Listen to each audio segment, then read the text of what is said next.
Vriende, goeiedag, baie welkom by Dr. David Tuinroet. Dit is 'n aanlyn boodskap. As ons nog ontmoet het nie, my naam is Gerard en ek sien baie uit daarna om saam met jou vandag te kuier uit die Bybel uit dit wat God vir my en jou sê oor ons lewens en sy groot plan. Maar voordat ons dit doen, kom ons bid eers saam. Hemelse Vader, baie dankie dat ons so op hierdie manier tyd kan eenkant sit in die vertroue dat U 'n goeie werk in ons begin het, dat U deur die Gees in ons aan die werk is en dat U ons deel gemaak het van iets baie groter as onsself. Ons kom bid nou, Here, dat U vir ons verligte oë van die verstand sal gee. Dat U ons, terwyl ons besig is met U woord, sal vul deur U Gees, sodat ons hierdie plan wat U in gedagte het, dat ons dit kan leef tot eer van die naam van Jesus. Amen.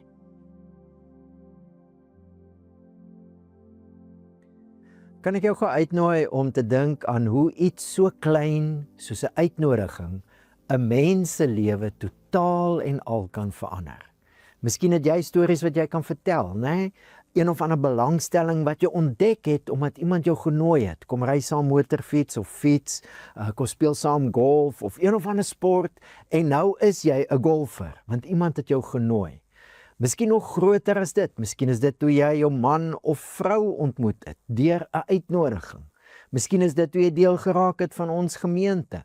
Miskien kan jy stories vertel waar jy iemand genooi het en dit het 'n groot impak gemaak op daai persoon se lewe toe hulle die uitnodiging aanvaar het. Baie van ons het so tot geloof in Jesus gekom deur 'n uitnodiging na 'n geleentheid toe of na 'n gesprek toe. En so het ons Jesus begin volg. Die krag van iets so klein soos 'n uitnodiging. Kan jy dink wanneer ons God se uitnodiging, sy roeping op ons lewens aanneem, die geweldige impak wat dit nie net op ons eie lewens kan maak nie, maar deur ons lewens op ander mense se lewens. Ons is besig met 'n 6 weke gesprek wat ons noem droom groot, begin klein. Baie dinge wat groot is, het baie klein begin. En ons het verlede week hieroor gesels, dat God 'n groot droom het. Dit wat hy in en deur sy kerk in hierdie wêreld wil doen.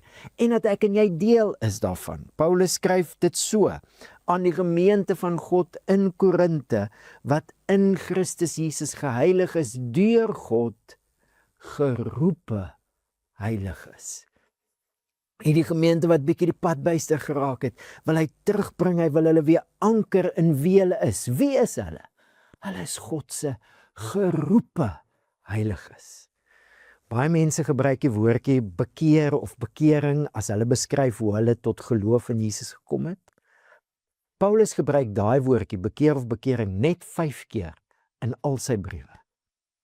Meer as 150 keer gebruik hy die woordjie roeping. Toe jy tot geloof gekom het, toe jy die naam van Jesus aangeroep het, hoe ons dit ook al beskryf, my hart vir die Here gegee, tot bekering gekom en my sondes bely het, besluit het om Jesus te volg, hoe ons dit ook al beskryf, is dit omdat God jou geroep het.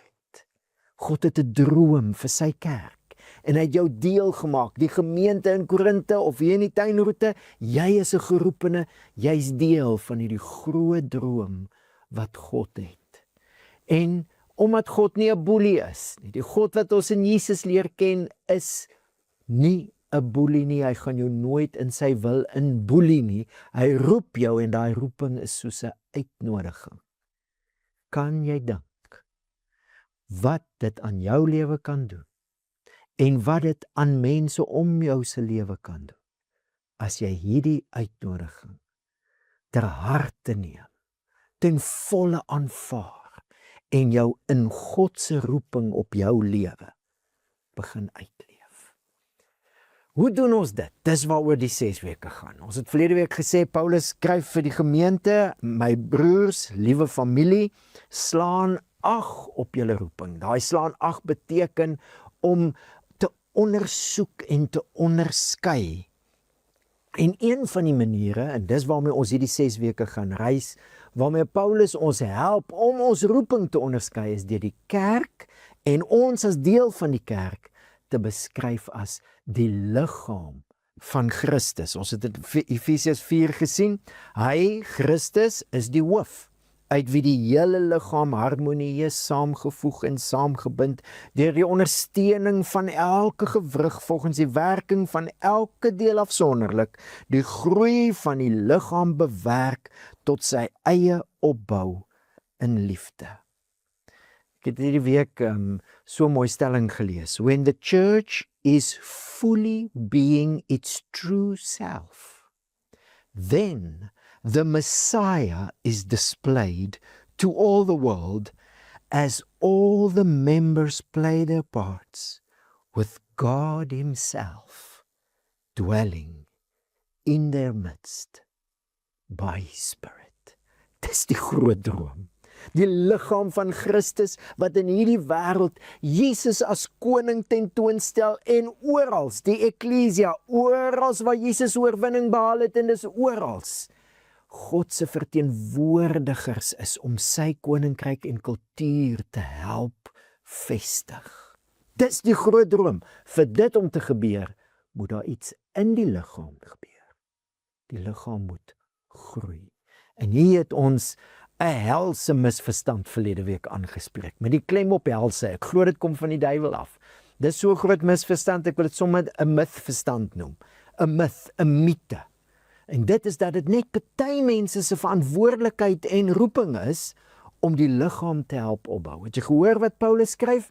Elke gewrig, elke deel afsonderlik werk saam vir die groei van die liggaam. Elke een van ons is ingesluit. En as jy jou roeping wil onderskei, 'n deel van die roeping van God op jou lewe is om jouself tot beskikking van die Heilige Gees te stel. Ons het unieke maniere, maar dis ons almal se roeping om deel te neem aan die opbou van die liggaam van Christus, sodat die liggaam van Christus, Jesus se koningskap in hierdie wêreld kan tentoonstel. Onderskei hierdie roeping, aanvaar die uitnodiging. Van harte, heelhartig, neem deel. God se seën rus op hierdie roeping. Hy bemagtig deur sy Gees mense vir hierdie roeping om die liggaam te help opbou. Vandag kyk ons na nog 'n baie praktiese ding, iets waarsonder ek en jy nie hierdie roeping van God sal kan uitleef nie, en kom ons stel dit eintlik positief, iets waarmee ek en jy juis in staat gestel word om die roeping van God op ons lewens uit te leef. En ek wil sommer met die deur in die huis val. Glo jy? Nee, ek vra jou nou. Glo jy? Glo jy dat Jesus gelewe het, gesterwe het, en dat God Jesus uit die dood uit opgewek het? Glo jy dit? Glo jy dat Jesus in die hemel ingeneem is, dat hy as die Christus, die gesalfde koning, aan die regterhand van God sit? Dat hy gesê het, aan my is gegee alle mag, alle gesag in die hemel en op die aarde, en hy het dit nie net gesê nie, glo jy dat dit die waarheid is?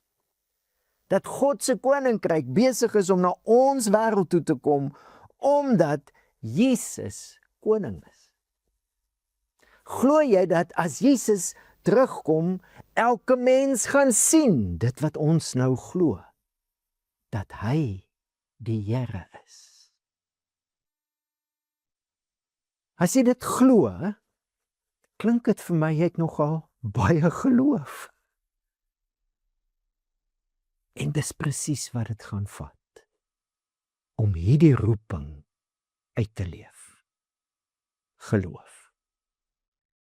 Ons het nou al gesien in 1 Korintiërs 12 en in Efesiërs 4, dat Paulus ons as die Here se kerk beskryf as die liggaam van Christus. Ons kyk nou vandag na Romeine 12, waar hy dieselfde doen.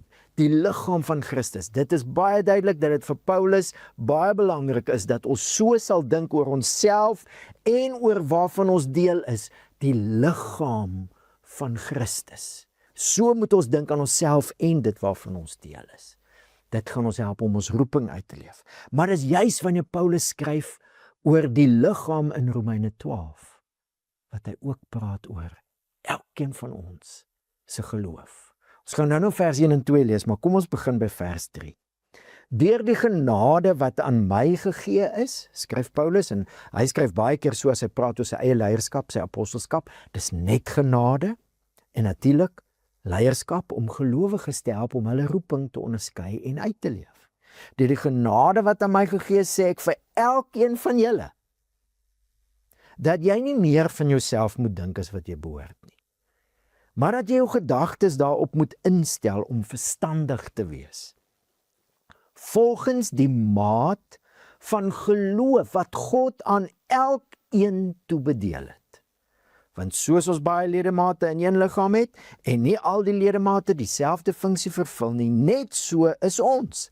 Al is ons baie, een liggaam in Christus, en individueel lede van mekaar. Ons het gawes wat van mekaar verskil, volgens die genade wat aan ons gegee is. As dit die gawe van profesie is, beoefen dit dan in ooreenstemming met die geloof. As dit is om ander te dien, gebruik dit vir dienswerk. Wie onderrig gee, moet onderrig. Wie kan bemoedig, moet bemoediging gee.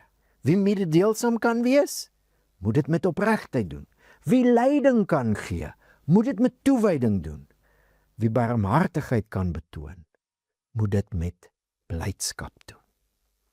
Ons sien weer hier, soos verlede week en soos in al hierdie skrifgedeeltes, God het elke gelowige deel gemaak van die liggaam van Christus. En dit alles is uit genade. As Paulus hier skryf oor elkeen van ons se rol, noem hy dit gawes, eintlik genadegawes is aan elkeen gegee, volgens die genade wat God aan elkeen gegee het. Dis 'n storie van genade van begin tot einde, die feit dat God ons geroep het en deel gemaak het van hierdie groot droom. Die droom wat hy het vir sy kerk in hierdie wêreld, vir sy koninkryk. Die woordjie wat hy gebruik vir gawes, charisma, kom van die woordjie charis af, wat van genade afkom. En dan is dit baie interessant, dat Paulus nie eers sê, moenie te min dink van jouself. Het jy dit gehoor? Hy sê, ek sê vir elkeen van julle, dat jy nie meer van jouself moet dink, as wat jy behoort nie. So nogal treffend. As alles genade is, wie is ek dan om te dink dat God se genade my nie kan insluit, my nie kan gebruik, vir my nie gawes gee? Wie is ek om te dink dat my sonde, my verlede groter is as God se genade? Dis asof Paulus wil sê, man, as jy te min dink van jouself, is dit eintlik omdat jy te veel dink van jouself. God se genade is altyd groter as ons tekortkominge. En daarom kan niemand hulle self diskwalifiseer nie. Eintlik as jy lees hierso hoe Paulus oor die liggaam skryf as 'n genadewerk van God af, sit dit 'n vraagteken agter hoe kan mense hulle self dan diskwalifiseer? Wie is ek en jy dat ons dink God kan nie hierdie plan in en deur ons vir sy kerk, sy liggaam tot vervulling laat kom nie? En dis juist die punt. Die punt is, dis deur geloof wat God aan elkeen gee, wat ons in hierdie genade in die liggaam ook ons roeping uitleef. Dis deur geloof. Dis nie ek wat na myself en my eie beperkings kyk of my eie vermoëns nie, asseblief tog. Dis ek wat God vertrou. As sy genade my dan gekies het, dan kan hy mos nou deur sy genade enige iets in my lewe gebruik. En dit vir die opbou van sy kerk. En dis by geloof wat Paulus in vers 3 begin. Julle moet verstandig wees, daarop instel om so te dink, volgens die geloof die maat van die geloof wat God aan elkeen toebedeel het. Weer die woordjie elkeen. Elke keer as Paulus praat oor die liggaam, is dit elkeen ingesluit. En dit kan klink asof God nou hier verskillende maatstawwe het. Vir jou gee ek so 'n maat van geloof so 'n bietjie en vir jou so 'n bietjie en dit kan baie misleidend wees. Kom ons lees uit 'n Engelse vertaling uit wat dit bietjie anders vertaal en ek dink dis eintlik die punt wat Paulus hier maak want dit pas by die res van die brief. Rather think soberly, in line with faith, the true standard which God has marked out for each of you. Die storie in Rome daar was mense wat in Jesus geglo het wat nie Jode was nie en Jode. En hierdie mense was apart. Hulle het in aparte huise bymekaar gekom, niks met mekaar te doen gehad nie. Kan baie maklik wees dat die Jode miskien gedink het, wel ons is deel, maar ons is die voorlopers want ons kom nou al 'n lang pad met hierdie storie van God en sy plan in die wêreld aan. Dit kan wees dat die nie-Jode gedink het, wel die Jode het hulle beurt geraad en kyk hoe hulle dit opgemors. Hulle het Jesus gekruisig. Hulle is miskien net deel, maar ons is nou die voorlopers. En die punt wat Paulus maak is, nee, God het nou 'n ander standaard. Hy het 'n ander maatstaf. Die maatstaf wat daar nou is, wat die mense wat God gekies en geroep het, uitken, is net een maatstaf. Geloof in Jesus. Vriend, as jy glo in Jesus, is dit omdat God jou gekies en geroep het. En dis God wat daai geloof in jou gewerk het. Dit is duidelik in die hele Nuwe Testament. Die merke, ek hou so van Retief se liedjie, hy breek die lyne wat die heelal merk. Die ou merkers van die verlede, hoe die wêreld geopereer het. Ons funksioneer nie meer so nie. Ons dink anders. God se maatstaf, of kom ek sê dit anderste, die mense wat deur God geroep is, daar's net een maatstaf. En dis geloof in Jesus. En ek wonder, vriende, of 'n deel van hoekom baie mense sukkel, om hulle roeping, die roeping van God op hulle lewe uit te leef, ook in die gemeente, om die liggaam op te bou, is omdat hulle ander maatstawwe begin stel het as God. Die maatstaf wat God het vir die mense wat hy deel gemaak het van die droom, is geloof in Jesus. En kan ek gou vir jou sê, daai geloof is iets wat God self gewerk het. Efesiërs 2 vers 8, want uit genade is julle verlos deur geloof. En juis dit kom nie uit jouself nie. Dit is die gawe van God. So die maatstaf, die standaard, waaraan al God se geroepenis nou uitgeken word, is God het mense gekies en geroep en God het geloof in Jesus in hulle gewerk. Dis hoekom die skrif sê, niemand kan sê dat Jesus die Here is, behalwe deur die Heilige Gees nie. So geloof het God aan elke een gegee. En dit is nou die maatstaf. Okay. Ons is daai mense wat nou deel is van hierdie opbouing van die liggaam vir die groot droom. En miskien moet ons bietjie praat oor geloof, want ek dink daar's misverstande, mythverstande, kom ons sê dit dan nou maar so, vooropgestelde idees, wat maak dat hierdie geloof wat God in mense begin het, deur die Heilige Gees, dat dit nie tot volle potensiaal kom nie. Die genade waaraan hulle nou staan, dat dit nie ten volle geaktiveer word deur geloof nie. Baie keer het mense vooropgestelde idees, ek dink nou maar aan 'n paar. Baie mense wil eers iets sien, voor hulle oorgaan tot aksie.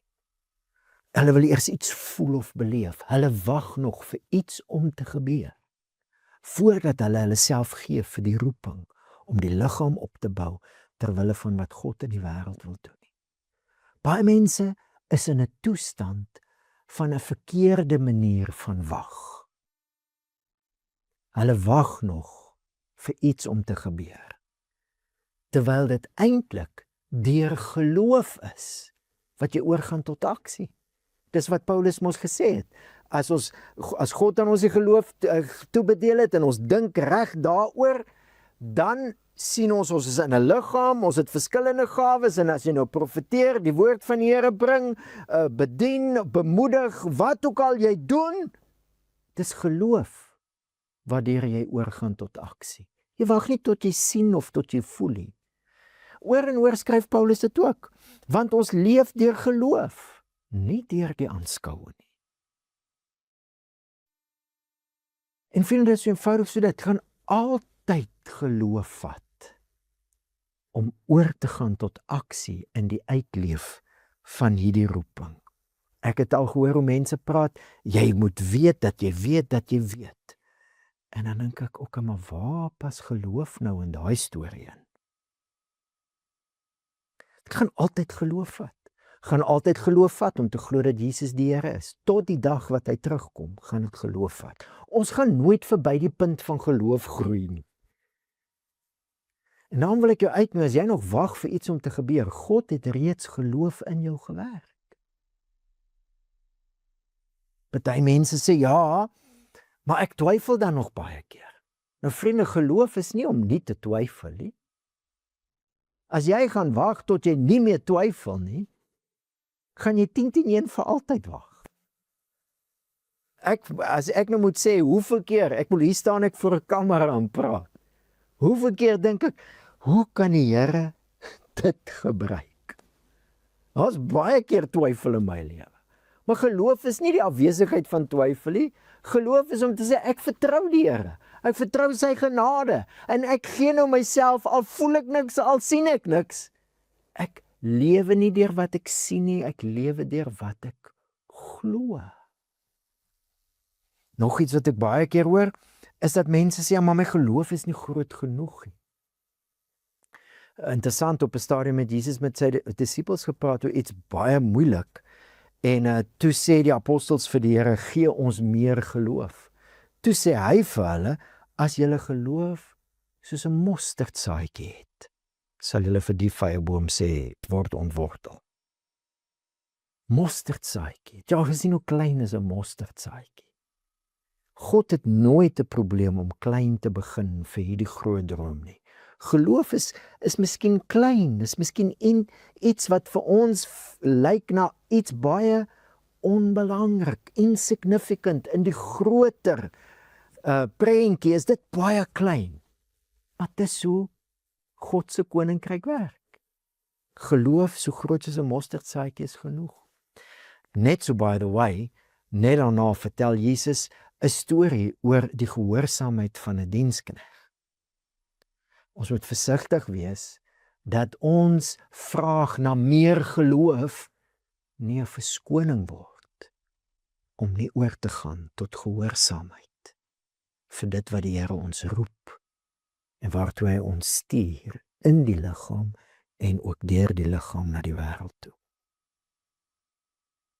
Maar ek kom agter, dis waar ons baie keer vashak. Verkeerde persepsies wat maak dat ons nie vanuit geloof dan nou oorgaan tot aksie nie. En dit is die punt wat Paulus hier in vers 3 maak. En natuurlik is dit dieselfde punt in vers 1 en 2. As jy glo, kom ons het mos nou al gesels, as jy glo dat Jesus gesterf het en dat God hom uit die dood uit opgewek het, het God 'n tipe geloof in jou geskep deur die Heilige Gees. En baie mense het nog nie gaan deurdink die omvang van die geloof wat God in ons geplaas het. Hoe sê Paulus hierso?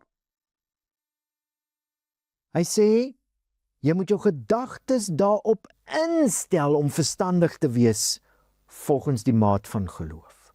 Think soberly in line with faith. Ek dink baie keer is dit waar ons vashak, of hoekom ons vashak. Ons het nog nooit gaan sit en regtig gaan deurdink Die feit dat God in ons harte geskep het, dat ons kan glo dat Jesus uit die dood uit opgestaan het, dat hy die Here is, die eintlike heerser van hierdie wêreld, dat God deur Jesus besig is om sy koninkryk hiernatoe te bring, en dat hy op die ou einde alles gaan nuut maak, en dat sy heerlikheid die aarde sal vul, soos Habakuk 2 vers 14 dit sê, die aarde sal gevul word met die kennis van die heerlikheid van die Here, soos wat die water die see oordek. Daai geloof het God klaar in jou geplant. Niemand kan sê dat Jesus die Here is, behalwe deur die Gees nie. Maar ek dink, hoekom ons baie keer vashak, is omdat ons nog nooit gaan sit en deurdink het, verstandig geraak het, oor die omvang van wat dit beteken, dat God geloof in my geskep het. En dan wag ons vir goed om te gebeur. Dan gaan ons nie oor tot aksie nie, want, wie's ek nou? Interessant, hè? Paulus sê nie, moenie te min van jouself dink nie. Wie is jy, dat jy kan dink, dat God jou nie kan gebruik nie? Maar dis die punt. Ek dink, baie van ons het nog nie gaan sit en dink, die omvang van die geloof, wat God in ons geskep het nie. In dieselfde hoofstuk, wat Habakuk sê, die aarde sal gevul word, sê hy, die regverdige, deur sy geloof, sal hy lewe. C.S. Lewis skryf in sy boekie Screwtape Letters, wat ons nou gesprekke is tussen duiwels, demone, en dan die baasduiwel wat nou met die appie praat, en hierdie woorde sê, "It is funny how mortals always picture us as putting things into their minds. In reality, our best work is done by keeping things out."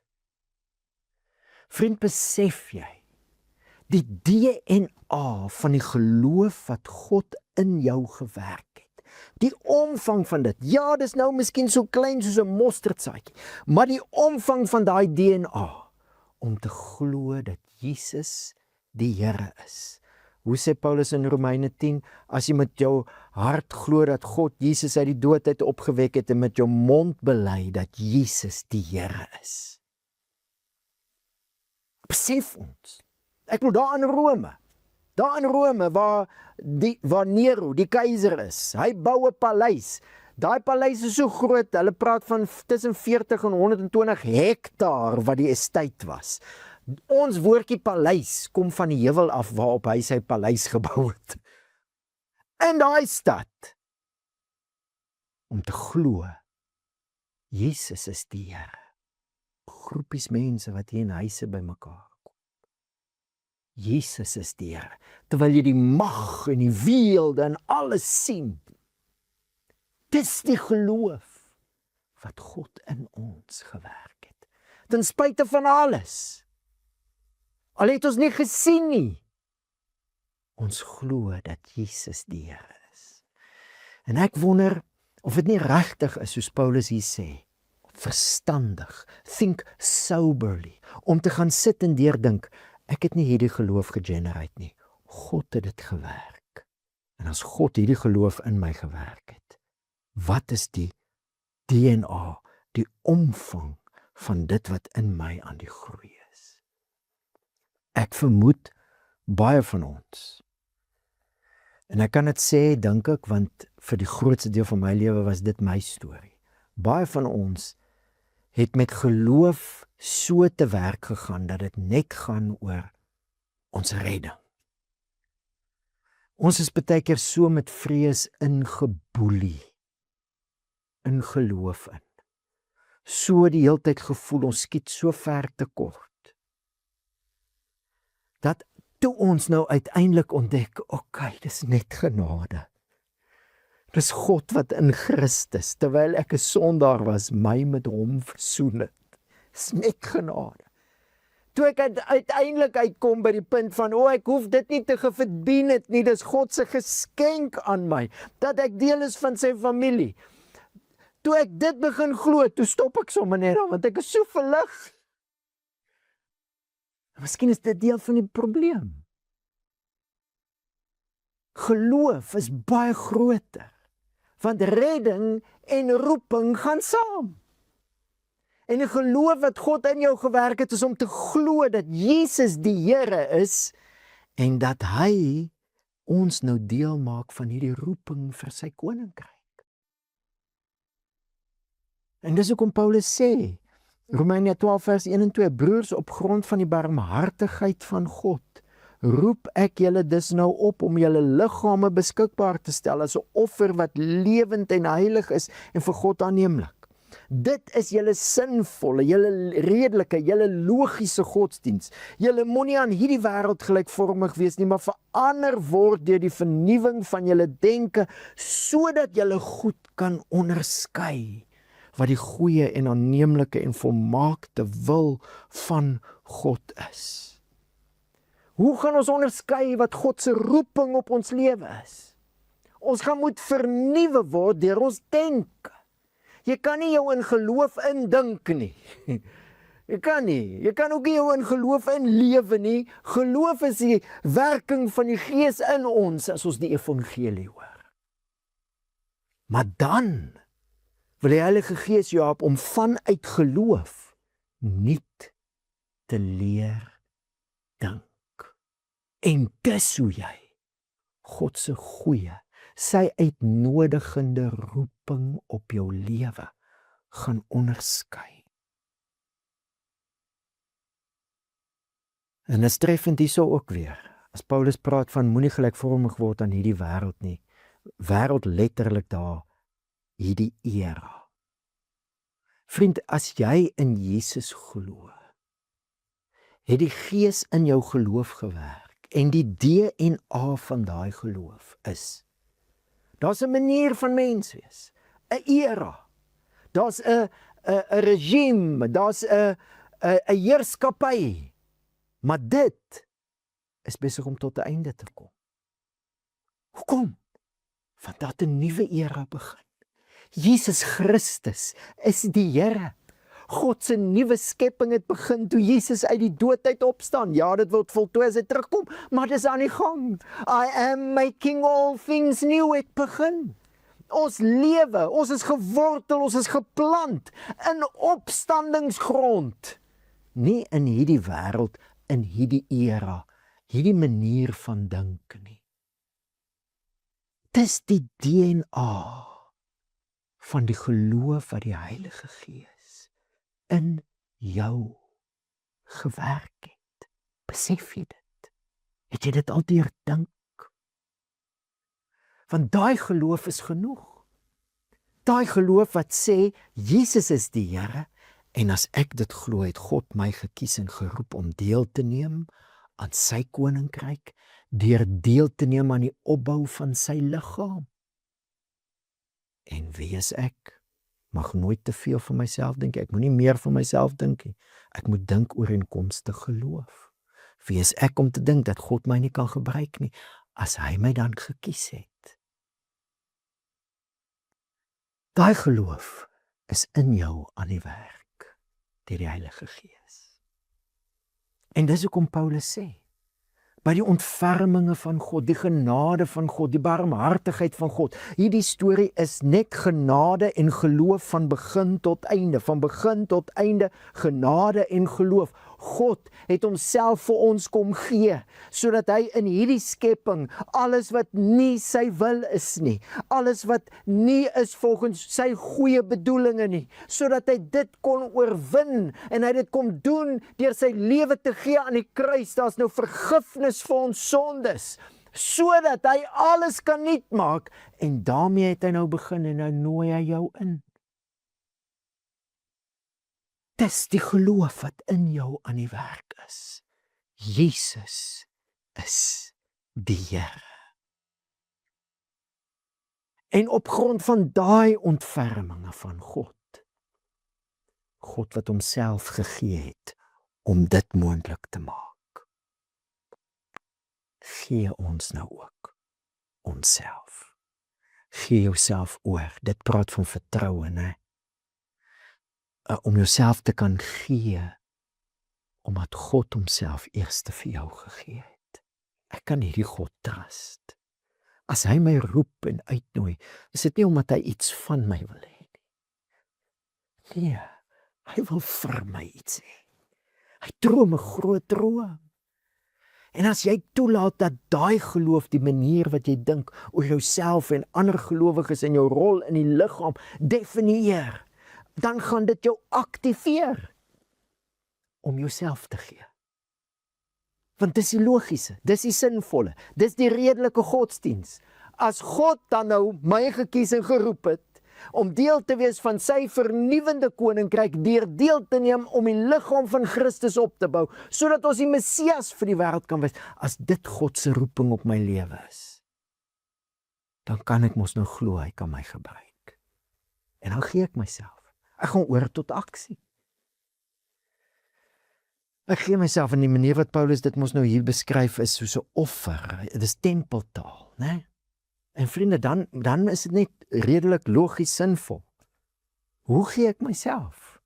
As Paulus vers 1 en 2 klaar geskryf het en hy sê vers 3 God het aan elkeen hierdie geloof gegee, dan praat hy in vers 4 oor die liggaam. Ek gee myself aan die Here, omdat hy homself eers aan my gegee het, deur myself te gee aan sy liggaam en om sy liggaam te help opbou. Dis logies, dis redelik, dis sinvol. Dit is ons godsdiens. Dis ons offer. En dit is die geloof wat in jou aan die werk is. 'n Geloof wat sê, ek kan God vertrou. Ek kan sy keuses vertrou. Hy het my gekies. Hy het my geroep. En daarom gee ek myself. En vriende, ek wil jou nou uitnooi om hierdie uitnodiging te oordink. Te oordink dat God klaar daai geloof in jou geplaas het. En om dan deel te neem aan die res van hierdie 6 weke. Ons gaan praat oor watter aksies, as ek nou oorgaan tot aksie. Ons gaan praat oor gawes, ons gaan praat oor diensbaarheid. Ons gaan praat oor 'n klomp dinge wat jou gaan help. Maar dit begin klein. 'n mosterdsaadjie. Geloof. En daai geloof het God klaar in jou gewerk. Dis in geloof wat ek en jy sê. As ek na my eie vermoëns kyk, nou wys. Maar as ek na hierdie God kyk, wat sy lewe vir my gegee het, en wat my nou gekies het, my geroep het, sy gees in my gewerk het, dat ek kan glo, Jesus is die Here. Al lyk dit so nie, of voel dit so nie. Die liggaam van Christus is die manier wat Jesus alles wil vul, die regverdige lewe deur die geloof. Dan vertrou ek nou die Here ook genoeg om te sê, Here, ek gaan oor tot aksie. Ek glo U gaan my lei, ek glo U gaan my vul met die Heilige Gees. En moenie verbaas wees, as die Here jou verras nie. Ek wil Filippus het begin deur die weduwees te bedien met kos. Hy het geëindig as een van die groot evangeliste. Wel, ek sê nog geëindig, ek weet nou nie waartoe hy toe is nie. Moenie verbaas wees as die Here jou verras nie. Maar laat toe dat daai geloof wat God in jou gesit het, oorgaan tot aksie. Die Here gaan my gebruik. En as jy klaar, as dit 'n eerste tree is, ons gaan praat oor dit, maar as jy klaar deelneem, jy's in 'n groep, of jy is by ISIF, of by kinderbediening, of wat ook al, hou op om dit net te sien as iets wat ek maar net doen om 'n funksie te vervul. Dis nie dit nie. Dis 'n uitleef van geloof. Bid daaroor. Bid dat die Here jou elke keer sal gebruik. Hou op om te dink dat vir sekere gawes en bedieninge moet ons bid, maar die ander goed, ons weet om dit te doen. No ways! No ways! Hoe kan die Here my gebruik deur koffie uit te sit? Dat daar 'n atmosfeer van gasvryheid kan wees. Dat sy Gees mense kan roep en trek na Jesus toe. Alles wat ons doen in die liggaam, doen ons deur geloof. Hierdie geloof. Jesus is die Here en God het ons gekies vir die liggaam van Christus om Jesus as koning in die wêreld tentoon te stel. En daai God kan ek vertrou. Dat maak nie saak wat my gawes is nie. Al is dit hoe in my oë klein, geloof soos 'n mosterdsaadjie is genoeg. Ek wil bid saam met jou en ek wil bid dat die Here deur die woord in my en in jou ons sal herinner aan die geloof wat deur sy Gees reeds in ons aan die werk is. En dat hy ons dan sal help om volgende tree te gee in die uitleef van hierdie roeping, om sy liggaam te help opbou vir dit wat hy in die wêreld doen. Kom ons bid saam. Hemelse Vader, dankie dat U ons roep. As ons nou dink aan stories uit die Ou Testament, as ons dink aan Hebreërs 11, al daai mense van geloof, het begin by 'n roeping. U is dieselfde God wat elke een van ons by die naam roep. En die teken, die standaard, ons glo in Jesus. Ja, help ons om hierdie geloof te deurdink, verstandig te raak, vernuwe in ons denke, sodat ons onsself kan gee in vertroue vir dit wat U deur ons wil doen in U liggaam en deur U liggaam in hierdie wêreld.